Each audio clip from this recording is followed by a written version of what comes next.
Au nom du Père, du Fils et du Saint-Esprit. Ainsi soit-il, notre Père qui es aux cieux, que ton nom soit sanctifié, que ton règne vienne, que ta volonté soit faite sur la terre comme au ciel.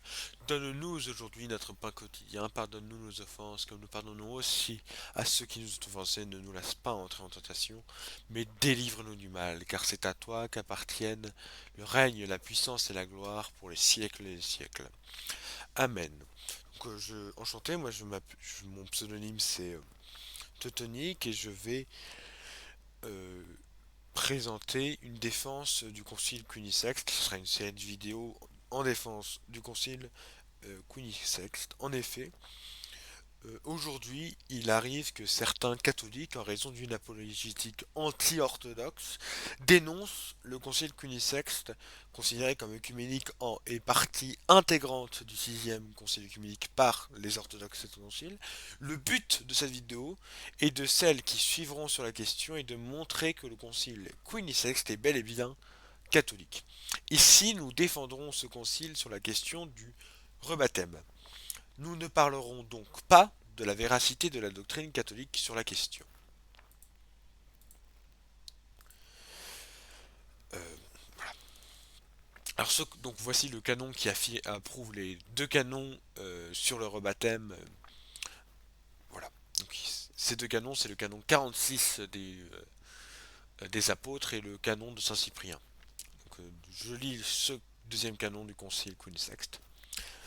Ce saint concile a pris aussi la décision très belle et très importante que resteront désormais sûrs et confirmés pour le salut des âmes et la guérison des passions les 85 canons reçus et confirmés par les saints et bienheureux pères qui nous ont précédés, transmis par eux et, transmis à nous aussi sous le nom des saints et glorieux apôtres.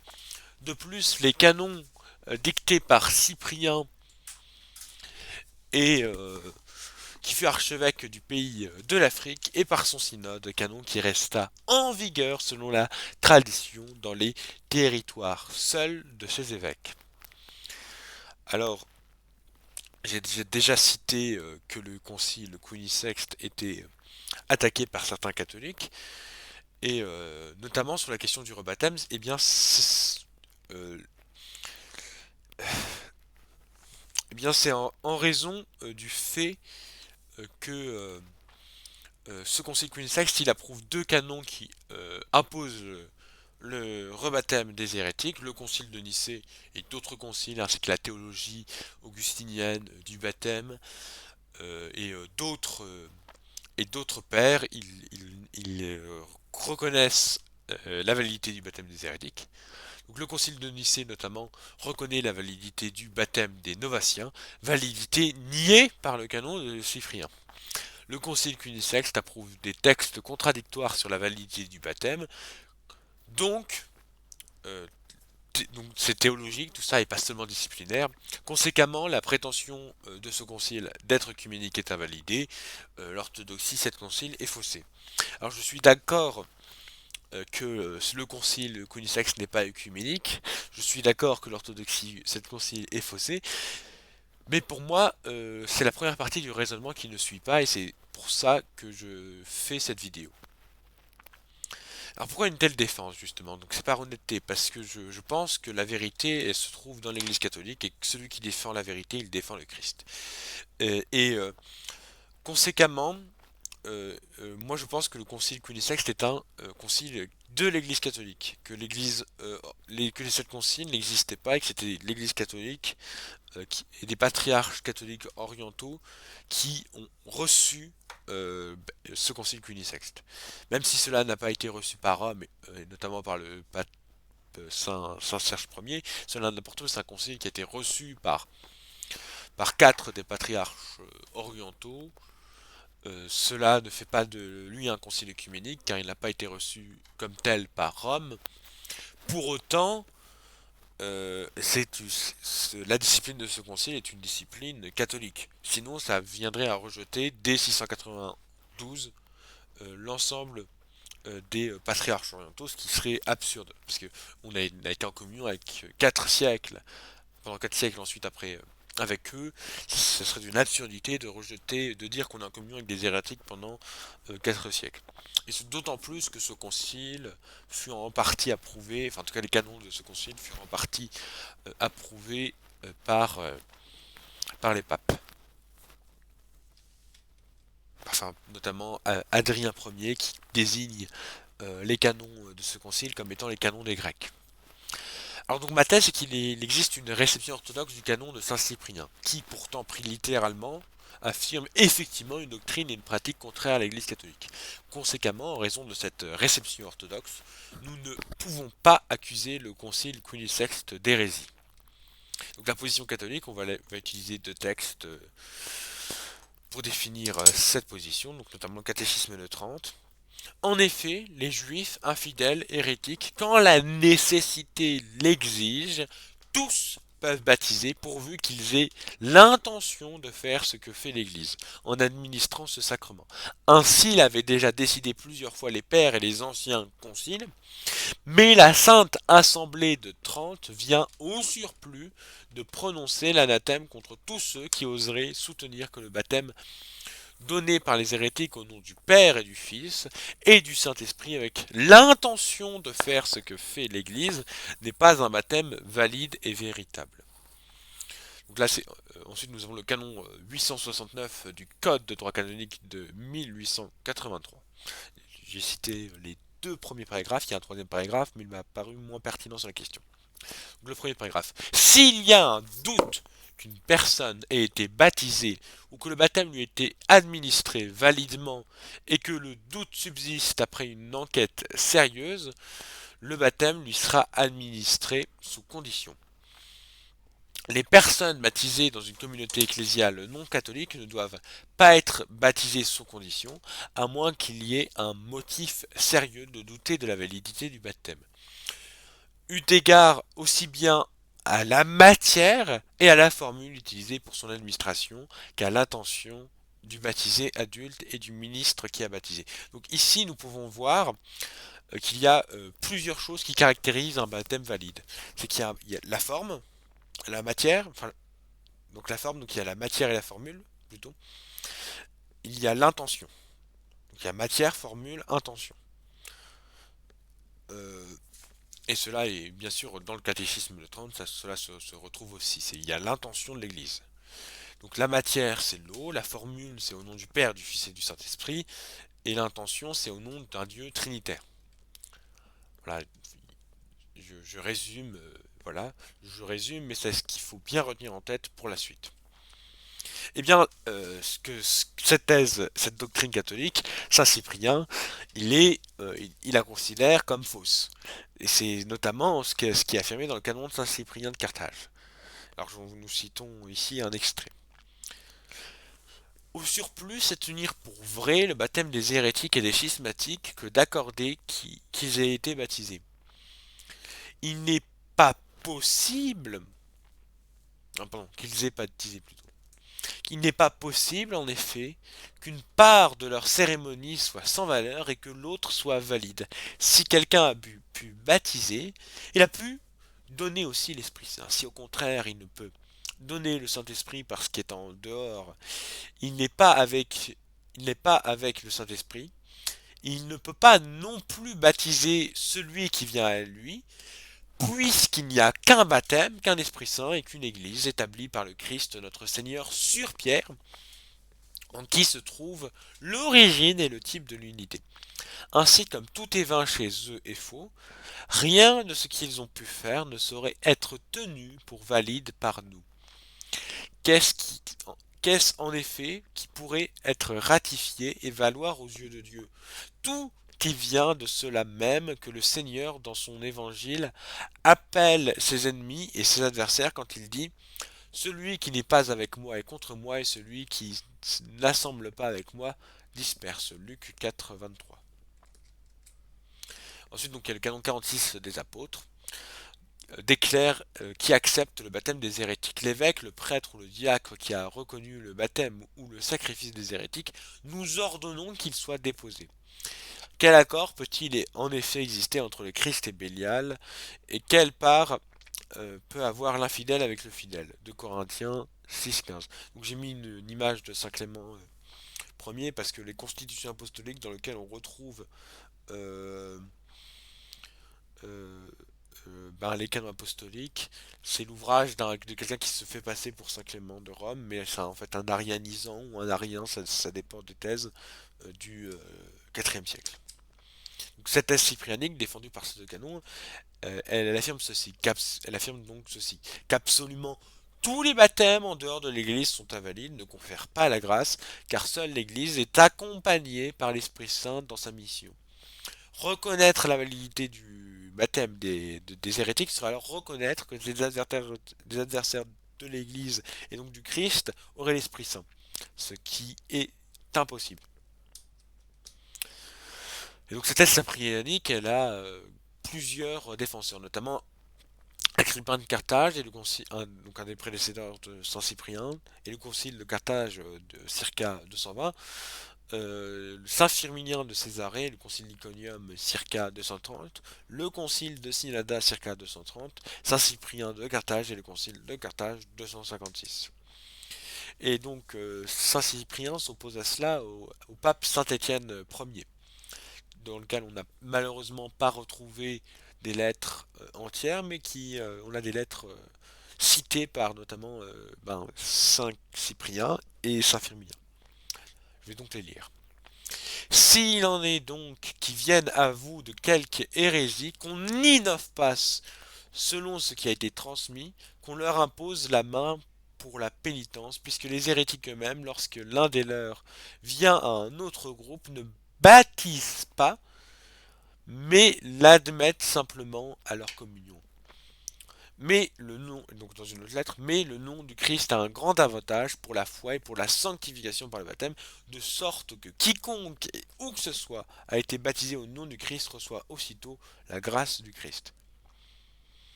Ensuite, des propos d'Étienne Ier nous sont rapportés par Saint Firmilien, sans qu'il cite directement une lettre. Étienne disait cela comme si les apôtres avaient interdit que soient baptisés ceux qui viennent de l'hérésie, et avait transmis cela pour que cela soit gardé par ceux qui suivraient. Étienne et ceux qui partagent son sentiment prétendent que la rémission des péchés et la seconde naissance peuvent avoir lieu dans le baptême des hérétiques, c'est qui, comme ils le confessent eux-mêmes, l'Esprit Saint n'est pas. Étienne, qui se vante de détenir par succession la chair de Pierre, n'est animé d'aucun zèle contre les hérétiques, puisqu'il leur accorde un pouvoir de grâce non pas petit, mais grand, de sorte qu'il dit et qu'il assure que par le sacrement du baptême, ils effacent les souillures du vieil homme, qu'ils pardonnent les anciens péchés de mort, qu'ils font des fils de Dieu par la régénération céleste et qu'ils renouvellent par la sanctification du bain divin en vue de la vie éternelle. Ça, c'est rapporté par saint Firmien de Césarée dans sa lettre à Cyprien de Carthage. Donc cette thèse stéphaniste, elle peut être décrite ainsi. C'est-à-dire que le baptême des hérétiques, il est reconnu comme valide parce que fait au nom du Christ, que c'est la pratique apostolique, et parce que les hérétiques acceptent le baptême catholique. Cela signifierait que leur baptême est valide, ou du moins que la grâce du Christ est présente. La position d'Étienne Ier est celle qui déterminera la position latine plus tardive, sans pour autant que toutes les distinctions augustiniennes soient faites chez Étienne Ier, enfin du moins ce qui nous est rapporté d'Étienne Ier. Alors cette thèse stéphaniste, il est compliqué de déterminer qui a défendu exactement la thèse stéphaniste sans la distinction augustinienne, mais on peut citer notamment Saint Étienne Ier de Rome, évidemment, Saint Denis de Rome et Eusèbe de Césarée. Eusèbe de Césarée, c'est quand il rapporte la querelle sur le rebaptême, il affirme clairement que Saint Cyprien a innové en la matière, et donc conséquemment que c'est Saint Étienne qui enseignait la pratique apostolique. Alors par rapport à l'écriture, les deux thèses s'approprient des passages de l'écriture. Donc, la thèse cyprianique, que nous avons déjà lu leur passage, mais on va les relire, ils utilisent notamment 2 Corinthiens 6,15 et Matthieu 12,30. Alors j'ai utilisé non, pardon, Saint Cyprien a utilisé un passage de Luc plutôt qu'un passage de Matthieu, mais qu'importe. Donc, quel accord entre le Christ et Béliard? Quelle relation entre le croyant et l'incrédule? Ça, c'est le passage de Corinthiens. Qui n'est pas avec moi est contre moi, et qui ne rassemble pas avec moi divers. Donc l'argument, c'est qu'en utilisant euh, ces passages, c'est que le Christ est forcément opposé aux hérétiques. Il ne saurait avoir d'accord entre l'hérétique et le Christ. Et les hérétiques étant adversaires du Christ, ils ne peuvent pas donner le Christ. Alors la thèse stéphaniste, elle va utiliser un passage là, donc je crois qu'on le retrouve dans Matthieu et Luc, mais j'ai cité l'évangile de Marc. Jean lui dit, Maître, nous avons vu quelqu'un qui chassait les démons en ton nom et nous avons cherché à l'en empêcher parce qu'il ne nous suivait pas. Mais Jésus dit, ne l'empêchez pas, car il y a personne qui fasse un miracle en mon nom et puisse aussitôt après mal parler de moi. Celui qui n'est pas contre nous est pour nous. Là, l'argument des stéphanistes, enfin, qui est utilisé notamment par Saint Optate de Milève, c'est de dire que il n'est pas nécessaire d'avoir été envoyé par l'Église pour baptiser. Et conséquemment, il est possible d'être hérétique et de baptiser avec le vrai baptême. Et une opinion qu'on va étudier longuement, c'est celle de Saint Denis d'Alexandrie, qui était donc patriarche d'Alexandrie au moment de la querelle avec Étienne Ier et Saint Cyprien de Carthage. Et c'est une opinion très nuancée, vous allez voir. Donc après avoir distingué loi divine, coutume légitime et innovation humaine, mettant en doute la légitimité de la pratique de Saint Étienne, Saint Denis continue. Si cela vient des apôtres, donc la coutume d'Étienne, comme nous l'avons dit plus haut, que cette coutume y a son origine, nous devons nous y soumettre. Peu importe peuvent avoir été les raisons et les motifs pour lesquels ils ont agi, afin que nous aussi nous observions la même chose en imitant leur pratique. Pour les choses qui furent écrites après cela et qui sont encore trouvées aujourd'hui, elles sont ignorées par nous. Et qu'elles soient ignorées, qu'elles soient, comment ces dernières peuvent-elles être conformes aux coutumes des anciens?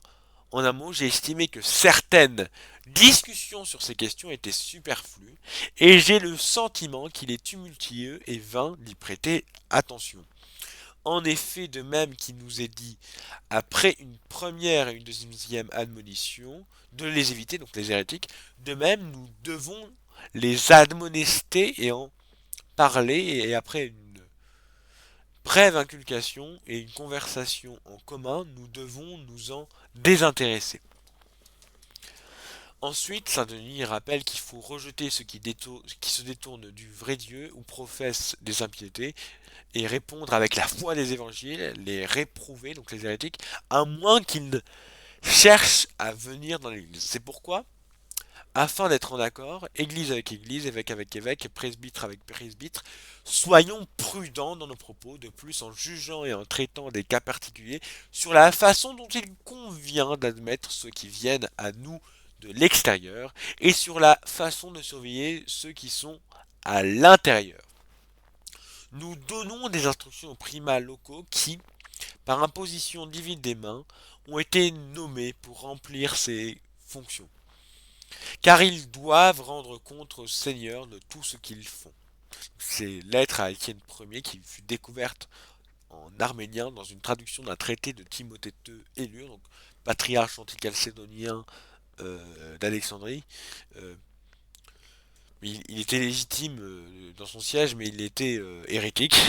C'est assez particulier. Et donc c'est dans cette hérété contre Chalcédoine, et donc j'ai traduit cette lettre à partir du texte en anglais. Sache maintenant, frères, qu'elles sont unies, toutes les églises d'Orient, et de plus loin encore, qui étaient naguère divisées, que tous leurs chefs, partout, ont les mêmes sentiments, et se réjouissent, au-delà de toute expression, de la paix réalisée contre toute attente.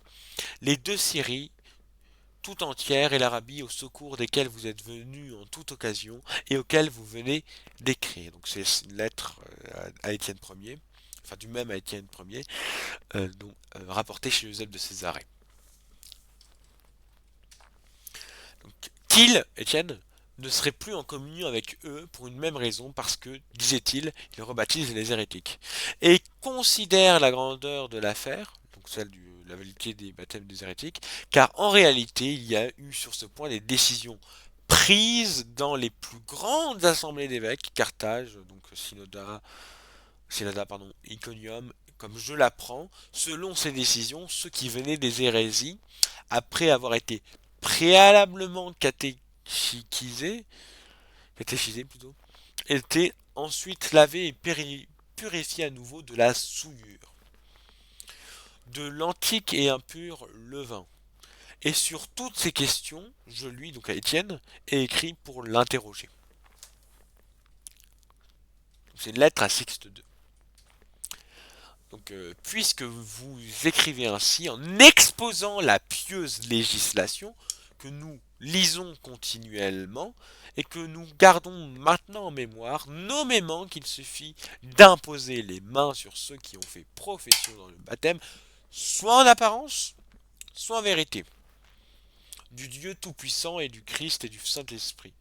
Mais ceux qui, où le nom ou bien du Père, ou du Fils, ou du Saint-Esprit ne fut pas invoqué, nous devons les baptiser, non pas les rebaptiser. Tel est l'enseignement et la tradition sûre et inébranlable, inaugurée par notre Seigneur après sa résurrection d'entre les morts. Elle a été conservée et accomplie par ses successeurs, les bienheureux apôtres, et par tous les évêques antérieurs, à nous qui sont morts dans la Sainte Église et ont participé à sa vie. Et elle a duré jusqu'à nous parce qu'elle est plus solide que le monde entier. Donc c'est une lettre à Sixte II dans la source, toujours chez Timothée et Lure. Alors, que conclure de Saint-Denis d'Alexandrie? Il y a une volonté conciliante envers Rome et ceux qui n'admettent pas les baptêmes des hérétiques. Il laisse la liberté aux prélats locaux d'admettre les hérétiques selon la manière convenue. Il n'est pas non plus totalement... Il n'y a pas de dénonciation vive des thèses de Saint-Cyprien ou du plus influent en Orient, Saint-Firminien de Césarée, mais il reconnaît néanmoins les décrets de Sixte II. Voilà, c'est ce que nous venons de lire. C'est la pieuse coutume de laquelle il suffit d'imposer les mains pour recevoir un hérétique. Et donc, ensuite, il cherche à maintenir la paix dans l'Église. Il vaut mieux éviter les hérétiques que de diviser l'Église. Ça, c'est l'objet de sa première lettre à Étienne de Rome. Ensuite, il cherche à maintenir la tradition apostolique, quelle qu'elle soit, même s'il a des doutes, hein, ça se manifeste dans sa première lettre à Étienne. Voilà. Il remercie Étienne, les églises d'Orient s'étant unifiées sur la question, et donc ça indiquerait possiblement que ces églises d'Orient suivent l'opinion d'Étienne. C'est pas certain, mais ça s'indiquerait donc que les églises de Syrie, d'Arabie et d'Égypte suivent l'opinion d'Étienne après avoir été fortement divisées. C'est pas certain, mais c'est possible. Et il semble néanmoins s'accorder avec, avec Rome, mais il reconnaît une certaine autorité au synode s'étant prononcé en faveur du rebaptême. En effet, il dit bien que c'est des grandes assemblées des évêques, il accorde du crédit à leur argument dans sa première lettre à Étienne. Alors je ne sais pas si c'était le passage, mais si vous lisez le texte anglais, vous verrez. Mais ensuite, il reconnaît quand même les décrets d'Étienne et de Sixte II. Et il a quand même appelé Étienne Ier dans sa première lettre à faire preuve de prudence. Il semble être assez incertain, même s'il finit ultimement par reconnaître la pieuse pratique d'admettre les hérétiques par chrismation s'ils reconnaissent le Père, le Fils et le Saint-Esprit. Il dit que c'est l'enseignement apostolique. Donc il y a une certaine somme de tension chez Denis d'Alexandrie sur la question. Mais il finit par reconnaître la doctrine romaine sur la question, sans pour forcément dénoncer Saint-Cyprien et Saint-Firmien de Césarée. Donc cette tension, cette tenue d'Alexandrie, je pense qu'elle peut permettre de justifier la réception par le concile Quinisext de ce canon de Saint-Cyprien, en partie. Ah, pardon. Donc, euh, nous allons donc ensuite étudier la réception du canon de Saint-Cyprien par les pairs. Donc, dans les actes du concile de Carthage de 256, qui promulgue donc ce fameux canon de Saint-Cyprien, Saint-Cyprien dit lui-même: il ne nous reste donc plus qu'à dire, chacun de nous, un à un, ce que nous pensons de cette affaire, sans condamner personne, ni exclure du droit de communion quiconque n'est pas d'accord avec nous. Alors ça veut dire que cette règle de Saint-Cyprien, elle n'est pas censée s'appliquer à toute l'Église. Parce que si c'était une vérité de foi, alors ça s'applique à toute l'Église. Or, Saint-Cyprien dit explicitement que celui qui est en désaccord avec Saint-Cyprien n'est pas exclu de l'Église catholique. Ce qui pourrait paraître paradoxal, mais non. En fait, c'est vraiment dans le cadre de comment en Afrique on reçoit les hérétiques. Faut pas oublier, c'est pas à Rome, c'est pas à Alexandrie, c'est pas à Antioche, c'est comment à Carthage nous on reçoit les hérétiques. Et, c'est justifié parce que Saint-Cyprien ne pense pas que les hérétiques puissent avoir le baptême. Mais Saint-Cyprien lui dit bien lui-même que c'est euh, la pratique africaine. Et que cette pratique africaine, elle n'exclut pas les autres pratiques. Ensuite, nous avons donc le concile d'Arles de 314 qui affirme ceci, dans son canon 9 notamment, à propos des Africains qui pratiquent une règle qui leur est propre, celle de réitérer le baptême, il a été décidé que si quelqu'un vient de l'hérésie à l'église, on l'interroge sur le symbole, et que si l'on voit avec certitude qu'il a été baptisé dans le Père et le Fils et l'Esprit Saint, on lui appose seulement les mains pour qu'il reçoive l'Esprit Saint. Mais si, interrogé, il ne répond pas en proclamant cette Trinité, qu'on le baptise. Et le canon 28, qui est apocryphe, alors il est fait en proximité avec le concile d'Arles, mais il est plus tardif que 314, ça serait plus milieu du 4e siècle. Donc le canon 28, il dit ceci: que ceux qui viennent des donatistes ou des montances, donc c'est une secte des donatistes ou un autre nom des donatistes, on n'est pas très sûr, soient reçus par l'imposition des mains, parce qu'ils baptisent contrairement aux prescriptions ecclésiastiques. Alors, une opinion particulièrement intéressante sur la question, c'est celle de Saint Basile de Césarée, notamment parce qu'elle semble admettre les deux thèses en même temps. Et ce premier canon de Basile de Césarée, il fut approuvé lui aussi par le concile Quinisext. Alors, je vais lire les extraits qui me semblent les plus pertinents de ce canon. C'est pas un véritablement canon, en fait c'est une lettre en philoquediconium, diconium, je suis plus sûr. Mais c'est une lettre disciplinaire à un évêque qui lui demande un conseil. Voilà, dans ma vidéo avec la barque de pierre, j'ai par exemple cité la lettre de Saint Cyril à Casse de Mélitène. Bah, c'est à peu près dans le même genre. Sauf que là, ça répond à des enjeux plus disciplinaires. Alors le cas des Cathares, donc c'est les Novaciens, avait été exposé dans le passé et vous avez bien rappelé qu'il faut suivre la coutume de chaque pays.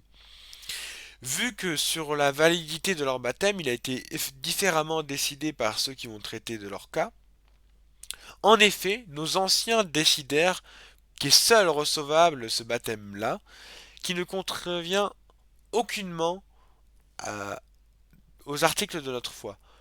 D'où le nom des hérésies, des schismes et des conventicules qu'ils ont donnés. D'hérésie pour ceux qui ont rompu totalement avec l'Église et ont adopté une foi étrangère à la sienne. De schisme pour ceux qui se sont mis en désaccord avec les autres pour des raisons d'administration ecclésiastique ou sur des questions faciles à régler. Il a donc été décidé dès le début de déclarer absolument nul le baptême des hérétiques, mais de recevoir celui des schismatiques, puisqu'ils font encore partie de l'Église. Quant au Qatar, ce sont eux des schismatiques. Mais il a été décidé par les anciens, je veux dire par les synodes tenus sous Cyprien et sous notre prédécesseur Firminien, de les soumettre tous à la même sentence. Qatar, etc. Car leur séparation avec l'Église commence bien par un acte de schisme, mais ceux qui se sont révoltés contre l'Église n'ont plus eu en eux la grâce du Saint-Esprit. La rupture et la succession en a interrompu la transmission. En effet, les premiers partis avaient reçu leur ordination des pères, et ils possédaient le don de l'esprit par l'imposition des mains à ceux-ci, mais une fois la communion rompue, réduit à l'état de laïc, ils n'avaient le pouvoir ni de baptiser ni d'ordonner, étant incapables de donner aux autres la grâce de l'Esprit Saint, qu'ils avaient eux-mêmes perdu. C'est pourquoi il avait été statué de les purifier à nouveau par le vrai baptême, celui de l'Église. Ceux d'entre eux qui reviennent à l'Église, vu que leur baptême leur avait été conféré par des laïcs. Cependant, comme certains dans le diocèse d'Asie ont décidé de reconnaître leur baptême sans faire de distinction, pour le bien d'un plus grand nombre, qu'il soit reconnu. Donc Saint Basile de Césarée vient de décrire la thèse de Saint Cyprien et de Saint Firminien, et ensuite il a dit, pour le bien d'un plus grand nombre, il faut que le baptême des Novaciens soit reconnu. Le fait seul qu'ils reconnaîtraient notre baptême ne serait pas une raison convaincante pour nous, car nous ne sommes pas obligés de leur rendre l'appareil, mais de nous soumettre à l'exacte observation des règles prescrites. De toute façon, on doit observer la pratique établie, doindre du Saint-Crème en présence des fidèles, ceux qui ayant reçu leur baptême reviennent à nous, et alors seulement les admettre à la communion des mystères. Je sais bien que nous avons reconnu aux frères qui sont avec Isois et Saturnin leur rang d'évêque, alors qu'ils avaient appartenu à cette catégorie. C'est pourquoi nous ne pouvons plus refuser l'appartenance à l'Église à ceux qui sont dans les mêmes rangs, ayant établi une sorte de règle pour la communion avec eux, en reconnaissant leur évêque. Alors le cas de Saint Basile, il est très intéressant à étudier, et je ferai peut-être une vidéo à part sur lui, car c'est notamment l'exemple qui permet de défendre l'idée d'une réception économique du baptême des hérétiques. Alors cette réception économique, c'est quelque chose qui existe dans l'orthodoxie 7 concile, notamment à travers Nicodème l'Aigurite, qui est vénéré comme saint par chez eux, qui a été canonisé par le patriarche Athénagoras. Et donc c'est l'idée d'une réception économique des hérétiques, ça serait qu'on tolère leur baptême, mais qu'ils soient invalides en soi, mais que par le don du Saint-Esprit, on les considère a posteriori comme valides. Donc Saint Basile, il reconnaît qu'il y a des opinions divergentes. Son opinion semble être favorable à la thèse cyprianique, mais il reconnaît que la pratique qui consiste à recevoir par chrismation est la pratique normale. Et de par la reconnaissance de l'ordination de certains évêques schismatiques par Basile de Césarée, eh bien, il apparaît naturel que si le sacrement d'ordination est valide euh, chez, euh, chez les schismatiques hérétiques, alors le sacrement de baptême pourrait lui aussi être tout à fait valide. Alors il y a une distinction euh, basilienne entre le hérétique et schismatique. Donc les hérétiques, Saint Basile dans ce canon, il précise que c'est les montanistes. Alors ils ne sont pas appelés montanistes ici, ils sont appelés d'un autre nom. J'ai peut-être pas cité le passage. Alors, je n'ai pas cité le passage, mais il parle de ça dans sa lettre, je peux dire ça. Et les schismatiques, donc c'est les novaciens, donc on Qatar ici. Et cette distinction, elle est très importante, il faut la retenir notamment pour les conciles œcuméniques. Et pourtant, les novaciens sont hérétiques parce qu'ils affirment que euh, les lapsis doivent être absolument rebaptisés pour être dans l'église. Donc c'est bien être hérétique, c'est de dire qu'il faut baptiser deux fois, c'est des espèces euh, de donatistes, les novaciens. Or, ils se trompent sur le baptême. On ne reçoit qu'un baptême. Donc, les deux sont hérétiques, mais Saint Basile fait néanmoins la distinction. Et donc ça permettrait, si on lit le canon de Saint-Cyprien ainsi, si on dit en fait que les Novatiens sont schismatiques, donc leur baptême est valide, mais les montanistes, ils sont hérétiques, leur baptême est invalide. Alors c'est pas ce que dit le canon Saint-Cyprien, puisque les Novatiens sont explicitement visés par le canon de Saint-Cyprien. Mais si on relie avec cette distinction basilienne, eh bien on pourrait dire que oui, tout le baptême des hérétiques est invalide, mais les schismatiques, comme les Novatiens et d'autres, dont on verra pas après, leur baptême est valide. Alors, l'opinion de Saint Optate de Milève, donc dans son traité contre les donatistes, il est très intéressant. Et cela est d'autant plus intéressant que Saint Optate de Milève, il est un évêque africain. Et donc ça permet de savoir comment était reçu le canon de Saint-Cyprien à la fin du IVe siècle et au début du Ve siècle. Alors, je vais lire les quelques passages. Tel est aussi l'objet du conflit actuel. Le sauveur a indiqué au nom de qui les nations doivent être baptisées, mais il n'a fait aucune réserve sur celui par qui elles doivent l'être. Il n'a pas dit aux apôtres, vous, faites-le, que les autres ne le fassent pas. Quiconque a baptisé au nom du Père et du Fils et du Saint-Esprit a accompli l'œuvre des apôtres. Plus loin, il dit, est-ce que par hasard nous gâtons votre huile pour mériter que vous nous appeliez des mouches mourantes? Ce qui vous appartient se trouve chez nous, et si quelqu'un venant de chez vous vient à nous, nous le gardons tel que tel que vous nous l'avez envoyé.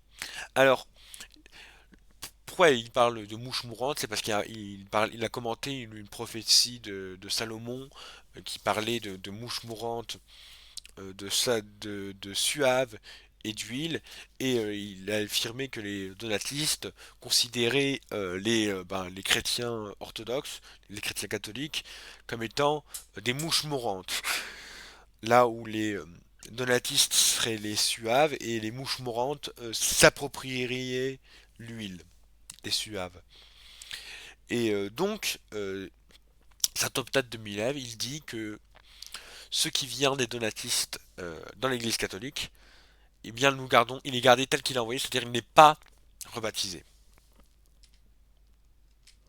Alors le concile de Carthage de 419, qui lui aussi est approuvé par le concile cunisexte, il a plusieurs canons sur le rebaptême. Je vais en citer quelques-uns. Il y a notamment le canon attendez, donc ça c'est 58, non c'est 48 des rebaptêmes, réordination et transfert d'évêques. Nous avons été chargés d'en référer à vous au sujet de la décision du synode de Capoue, c'est-à-dire qu'il est interdit de procéder à des rebaptêmes ou des réordinations ou des transferts d'évêques d'un siège à un autre. Donc après ça sera confirmé par le synode. Ensuite, il y a le canon 57, que ceux qui, petits enfants, ont été baptisés chez les donatistes pourraient être ordonnés dans l'Église catholique. C'est pourquoi, étant donné que dans le synode précédent fut décidé, votre unanimité s'en souvient avec moi, que les enfants en bas âge baptisés par les donatistes et qui n'ont pas encore donc qui n'ont pas pu encore connaître l'abîme de leur erreur, si parvenus à l'âge de raison et la vérité reconnue, ils détestent la perversion des donatistes, ils seront reçus dans l'Église, répandus dans tout l'univers, par la simple imposition des mains, comme le veut la règle ancienne. Ces mêmes enfants ne doivent pas se voir refuser l'accès à l'ordre clérical à cause du nom de leur erreur précédente, puisqu'en venant à la vraie foi, ils admirent la véritable Église comme la leur, et par leur foi au Christ, ils y reçoivent les saints mystères de la Sainte Trinité, mystères qui sont tous, nous le savons bien, vrais et saints et divins. Et en eux est placée toute l'espérance de notre âme. Quoique l'audace mentionnée des hérétiques à l'effronterie d'enseigner sous couvert de vérité certaines propositions contraires à la vérité. Euh, mais comme ces saints mystères sont simples, comme l'ancienne l'apôtre en disant un Dieu une fois un baptême, et que ce qui a dû être donné une fois ne soit pas, il n'est pas permis de le renouveler. Ayant anathématisé le nom de l'erreur, ils seront reçus par l'imposition de la main sans, dans le sein de l'unique Église, l'Église appelée Colombe et seule mère des chrétiens, dans laquelle tous les sacrements sont reçus pour le salut éternel et la vie de l'âme. Ces sacrements procurent ceux qui persistent dans l'hérésie un plus grand châtiment de condamnation, car ce qui est car ce qui est je sais pas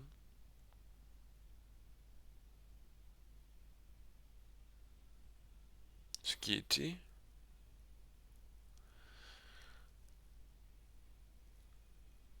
ce qui était pour eux un point plus lumineux à suivre vers la vie éternelle s'ils étaient dans la vérité, cela leur est dans l'erreur un point plus obscur et plus abhorré.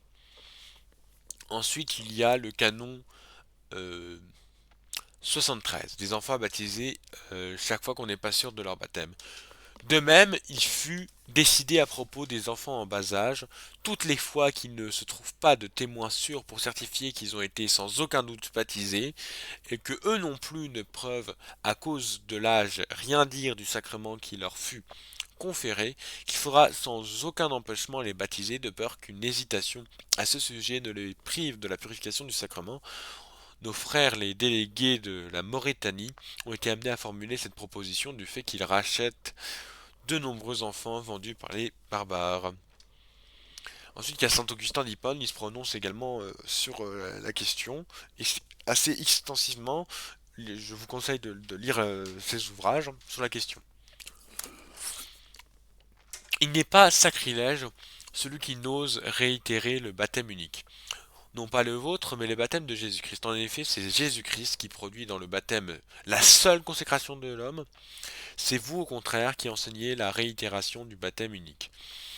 Je réprouve en vous ce qui vient de vous et je proclame ce qui vient de Jésus-Christ. Il cite ensuite l'évêque de Carthage. Donc, il, quand saint Augustin dit il parle d'un donatiste, dont j'ai oublié le nom. Agrippinus, l'illustre martyr Cyprien, les 70 prédécesseurs de Cyprien, et il soutient effrontément que la conduite qu'il tient, ils l'ont tous tenu avant lui. Quel dégoût ne doit pas inspirer l'erreur de ces hommes qui surprennent dans les personnages les plus illustres certaines faiblesses qu'ils se vantent d'imiter, tandis qu'ils se montrent absolument étrangers aux vertus qui ont brillé sur leur front. Toutefois, à une époque où l'ancienne coutume de l'Église pouvait être attaquée sans détruire ni la charité ni l'unité, quelques évêques, d'ailleurs très distingués, ayant à leur tête le bienheureux Cyprien, ne surent pas distinguer le sacrement de son effet ou de son usage. Et, par suite de cette erreur, décidèrent que le baptême de Jésus-Christ ne pouvait appartenir aux hérétiques ou aux schismatiques. Comme le baptême a pour effet la rémission des péchés et la purification du cœur, et comme ces effets ne peuvent se produire dans les hérétiques, ils en conclurent que les hérétiques ne pouvaient avoir le sacrement, puisqu'ils n'en avaient pas les effets. Puisqu'il est prouvé qu'un méchant peut avoir le baptême, à quel titre lui refuserait-on le droit de le conférer? Il le confère comme il le possède, c'est-à-dire pour sa ruine, et encore si le baptême par lui conféré n'a que des effets pernicieux. Ce n'est point précisément parce qu'il est conféré, ou parce qu'il est conféré par un indigne ministre, mais parce qu'il est conféré à un sujet indigne. En effet, supposer qu'un ministre indigne ait à baptiser un sujet appartenant à l'unité et sincèrement converti, la malice du ministre ne saurait avoir pour effet de priver un sujet bien disposé de l'heureuse efficacité du sacrement. J'ai mal cité, c'est pas sur le baptême 6.3.1, j'ai mal cité, mais c'est un extrait du baptême. Je vous remettrai sans doute cela en commentaire. Quand donc ce catéchumène sincèrement converti reçoit la rémission de ses péchés lui sont réellement remis par ceux auxquels l'unité a sa conversion sincère. En effet, qui donc efface ses péchés, si ce n'est le Saint-Esprit lui-même. Et le Saint-Esprit n'est donné qu'à ceux qui vivent dans la justice et sont unis dans les liens de l'unité, soit d'une manière visible et corporelle, soit d'une manière invisible. Et donc, là, Saint Augustin fait une distinction entre l'effet sanctificateur et l'effet pernicieux. Mais la validité du baptême des hérétiques est bel et bien affirmée. Et cette distinction, elle se retrouve dans le Concile de Carthage de 419, où il est dit euh, donc le baptême des hérétiques, il est soit un plus grand châtiment de condamnation pour les hérétiques, soit un chemin plus lumineux pour ceux qui sont unis à l'Église catholique. Mais ça reste le baptême, le seul baptême. Alors comment les conciles œcuméniques se prononcent sur la question? Car en effet, les conciles œcuméniques se sont prononcés plusieurs fois sur la validité du baptême de certaines sectes. Les conciles œcuméniques étant l'autorité suprême dans l'Église, avec, le pape, eh bien, cela suffirait donc pour savoir comment on peut euh, déterminer quelle secte possède un baptême valide ou non. Donc, canon 8 du premier concile de Nicée sur ceux qui sont dits cathares. Au sujet des clercs de ceux qui s'appellent eux-mêmes les cathares, le grand concile décide, si jamais ils veulent entrer en groupe dans l'église catholique et apostolique, qu'on leur impose les mains et qu'ils restent ensuite dans le clergé. Mais avant tout, ils promettront par écrit de se soumettre aux règles disciplinaires de l'Église catholique et apostolique et d'y conformer leur conduite, c'est-à-dire qu'ils devront communier avec ceux qui se sont mariés en seconde noces et avec ceux qui ont failli pendant la persécution, mais font pénitence de leurs fautes. Donc ici, on reconnaît explicitement le baptême des Novaciens contre le baptême, contre le canon de Saint-Cyprien, parce qu'il, lui, il affirmait très clairement que le baptême des Novaciens, il n'y avait pas de baptême en dehors de l'Église. Et il considérait les Novaciens comme étant en dehors de l'Église. Euh, et ensuite, sur le canon 19 du Concile de Nicée, il affirme que le baptême des Paulianistes est invalide. Voilà. Et donc, ils doivent être absolument rebaptisés. Mais je ne vais pas le lire, parce que je pense que ça ferait un peu trop de lecture. Et donc, qu'est-ce qu'on peut conclure là du Concile de Nicée?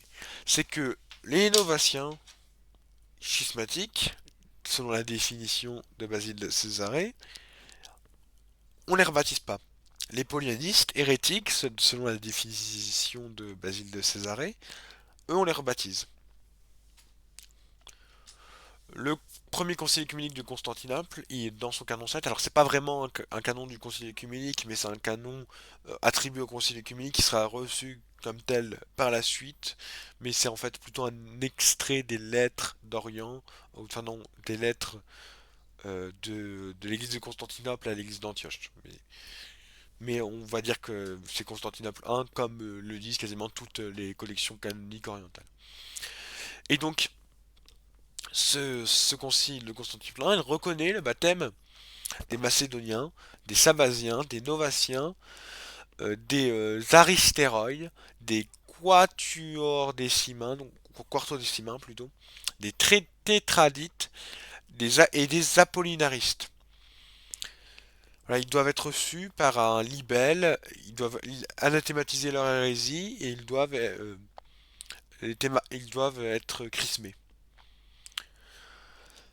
Et les eunomiens, les montanistes, les phrygiens, les sabéliens, etc., eux, ils doivent être rebaptisés, ou plutôt réellement baptisés. Donc ce concile de Constantinople 691-692, donc le concile cunisexte que je vais défendre, lui, il reprend la législation de Constantinople I. Il ajoute d'autres sectes qui sont apparus depuis, comme notamment Nestorius, Eutychès, Dioscore, Sévère, etc. Il réaffirme que les manichéens, les valentiniens, les marcionites sont à rebaptiser, ce qui n'était pas affirmé dans le concile, enfin qui n'était pas affirmé directement dans le premier concile de Constantinople. Et donc on peut distinguer deux types d'hérétiques. Les polyanistes, les montanistes, les marcionites, les manichéens, les valentiniens, les sabéliens et les eunomiens. Eux, ils sont rebaptisés. Ils sont, et on note quand même qu'ils sont gnostiques et qu'ils refusent de reconnaître les trois personnes de la Trinité. Mais vraiment, c'est-à-dire, les polyanistes disent qu'il y a une dissemblance entre, entre le Fils et le Père et que le Fils était un homme qui est devenu Dieu, euh, qui est devenu Dieu, mais qui a été, en fait, il a été adopté comme Dieu, il a été divinisé. Il n'était pas Dieu de toute éternité, donc il proclame une dissemblance entre la nature du Fils et la nature du Père. De même, les Eunomiens font de même. Les Sabéliens proclament une trinité mélangée dans laquelle il n'y a qu'une personne, il n'y a pas trois personnes, il n'y a qu'une personne, et ils sont modalistes. Les montanistes, les marcionistes, les manichéens et les valentiniens sont de tendance gnostique. Et donc c'est vraiment, on est très éloigné de l'orthodoxie.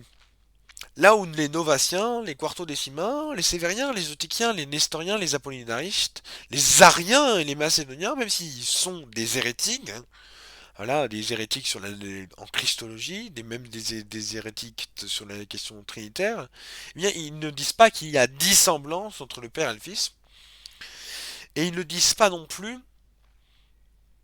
euh, qui, euh, ils n'ont pas non plus de principes opposés comme chez les marcionistes ou les manichéens au sein de la divinité. Donc c'est vraiment sur la question d'unité des personnes, c'est la question d'unité de la Trinité qu'on juge tel ou tel si tel ou tel baptême est valide.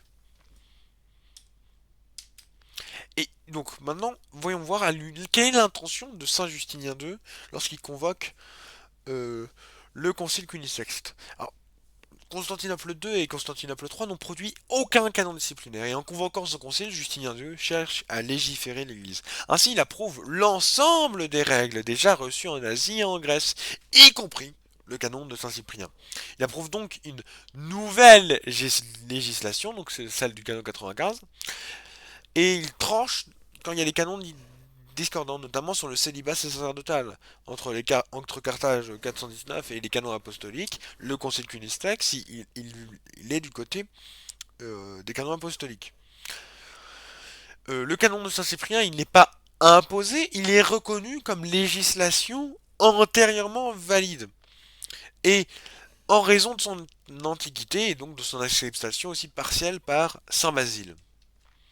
Donc à la lumière des conciles œcuméniques du concile d'Arles, donc de 314, de Saint Basile de Césarée, des intentions de Justinien Dieu, le canon de Saint Cyprien ne peut être strictement appliqué, parce que sinon ça voudrait dire aucun baptême n'existe entre encore de l'Église, donc le concile de Nicée se trompe.